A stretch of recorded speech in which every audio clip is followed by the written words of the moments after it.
जय सद्गुरु। जय सद्गुरु। आपन परिचय दिंतु आईटा कौन कहे टे कौन पे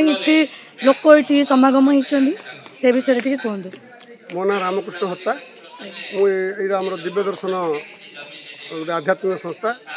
ए संस्थार केंद्र कमिटर मु सदस्य भी अच्छी आज प्रथम करी कार्यक्रम ये आरंभ हो जोटा कि आम सब सबुआड़े जो नूतन वर्ष आरंभ आम सब कार्यक्रम करूँ। आज दिन में 1999 मसीह स्वयं सद्गुरुदेव ये आश्रम भित्तिप्रस्तर स्थापन करते से दिन को आम स्मरण रखा उद्देश्य केंद्रीय कमिटर अनुमोदन क्रमे आम प्रथम करी 2025 मसीहार प्रथम जनवरी 1 तारीख को दिव्य मिलन हिसाब से आम पालन करने स्थिर होती से उद्देश्य आज बहुत भाव में गुरु भाई गुरु भौणी आध्यात्मिक प्रेमी समस्त आसी उपस्थित अच्छा प्राय 1000 ऊर्ध्व भाई भौणी आध्यात्मिक प्रेमी उपस्थित अच्छा आई कार्यक्रम उद्देश्य गोटे आम दिव्य दर्शन गोटे ज्ञान यज्ञ बा सत्संग माध्यम कार्यक्रम को आम परिचालना करुँ। आम केंद्रीय कमिटर अन्यान्य वरिष्ठ भाई मैंने कार्यक्रम उपस्थित अच्छा बर्तमान आम मंचासीन अच्छा भितर सत्संग कार्यक्रम ये आश्रम गृह भितर सत्संग कार्यक्रम चालू रही भाव में प्रति वर्ष ये कार्यक्रम पालन करने निष्पत्ति नि जो कार्यक्रम आमर गुणुपुर सब डिविजन व रायगड़ा जिलार अधिकांश अंचल गुरु भाई भौणी ये आसी उपस्थित अच्छा ये कार्यक्रम को शुणी ये कार्यक्रम छड़ा अन्य कार्यक्रम संघ माध्यम आम ये परिचालना करूँ जहाँकि ये मनुष्य समाज को दुखर उद्धार करी ज्ञानालोक प्रदान करी सत्मार्ग परिचालना करने सहित भगवत प्राप्ति करने उद्देश्य ये सब व्यवस्था गुरुदेव अति सरल सुबोध और बोधगम्य भाव में आमको प्रदान करी आम एठारे कार्यकारी करा हूँ से आश्रम अंतर्दलीय आश्रम ये बहुत वर्ष आगुरी ये आश्रम हो बहुत लोक ये समागम हुंती कौन अच्छी भितर कौन पर एत प्रचार प्रसार हो निश्चय तो किसी गोटे रहस्य रही आम जा भितर को जाकि देखा कौन चली शुणिले आम आपड़ कि कहतु कौन चली मैडम दिव्य दर्शन संघ द्वारा आज आमर दिव्य मिलन कार्यक्रम चली प्रति वर्ष दिव्य दर्शन संघ द्वारा विभिन्न स्थान में दिव्य मिलन कार्यक्रम अनुष्ठित होता चलित वर्ष ठार केंद्रीय कमिटी परामर्श प्रकार आमर ये अंतरझुली आश्रम में दिव्य मिलन कार्यक्रम चली गुणपुर सब डिविजन अंचल जी भाई भौणी अच्छा समस्त को ए सामिल होगापी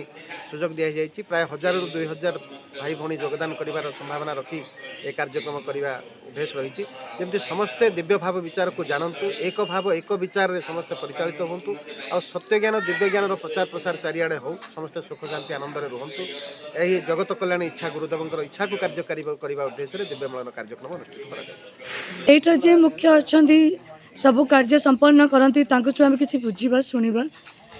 तो आपण परिचयटा देवे। जय सद्गुरु मो ना लाड़ी नागेश्वर राव मो दिव्य दर्शन संघ आंचलिक प्रतिनिधि अच्छी सद्गुरु श्री श्री अर्जुन का प्रतिष्ठित दिव्य दर्शन संघ सारा विश्व में सचेतन आने जो प्रयास से आसी से दिव्य धाम से आमर सत्य जुग को पाछुटी आने जुग चक्र अनुसार सत्य पर तृतीय तृतीय पर द्वापर पुणी बर्तमान कली जुगर बर्तमान आम पदार्पण करूँ एवं जो गाँ गाँ भितर सबुठ जो कलिर कराल जो सारा विश्व अच्छी ताकू केमिति सुमूल ध्वंस हम से परम ब्रह्म अवतार नहीं जुग जुगे जमी अवतार साधु सन्त भाव जन्मग्रहण कर उद्देश्य ही सद्गुरु श्री श्री अर्जुन आविर्भाव सी जो बर्तमान ये जो आज जो विशेष सत्संग कार्यक्रम सी आसी सत्यजुगर जमीक सब गाँ गुड़ाक जो भागवत टुंगीबा आध्यात्मिक आलोचना सब आश्रम सब प्रतिष्ठित होता बर्तमान से उद्देश्य आविर्भाव सारा विश्व जमीक यही सत्ज्ञान प्रचार प्रसार हम से उद्देश्य से आश्रम सब निर्माण करी हूँ आमर दिव्य दर्शन संघ आश्रम मुख्य आश्रम यही आश्रम 1/1/2088 साल तो आज प्रतिष्ठा दिवस आ से उद्देश्य आज दिव्य मिलन ए दिव्य दर्शन को बर्तमान जो बहु गुरु भाई भाई मान अच्छा से उद्देश्य ही आज से गुरु को आम स्मरण करी जो जीवन जो आशा जो आविर्भाव लक्ष्य सारा विश्व जमीक दिव्य ज्ञान और दैवी गुणर प्रचार प्रसार बिना केबी भी शांति प्रतिष्ठित हेबने से उद्देश्य ही आज वार्ता सारा विश्व एटा फंड कोड पैसा कौट यहाँ आमर जी डेलीगेट अच्छा सभ्य माने शिष्य शिष्या अच्छा गुरुंर एम सब स्वतःप्रत भाव पैसा सब दिखती तत्संग से आध्यात्मिक अनुष्ठान जो मैंने बधान्य व्यक्ति मैंने किसी आमको सहयोग करमती आमर ये संघटा आगे चली जय सद्गुरु बहुत बढ़िया देखंतु एठी गुरु भाई भौणी माने निजे किछि पैसा आदाय करिकी लोकों को खाइबा को देकी बहुत व्यवस्था करिसेंदी विभिन्न प्रकार बहीपत्र एठी गुरुंका आधारित बही गुड़ाक लेखा जाइछि विभिन्न प्रकार बही अछि तो एटा समस्त को आपण नेउचंती एटा पढिबा को नउचंती सब सरुचि बहु मात्रा रे तो एतिरु जना पड़छि जे बहुत प्रचार प्रसार हो सारानी आग को भी हम हजार हजार लोकर समागम ये चली जय सद्गुरु तो चारिआडे ये गुंजरित हो जय सद्गुरु देखंतु।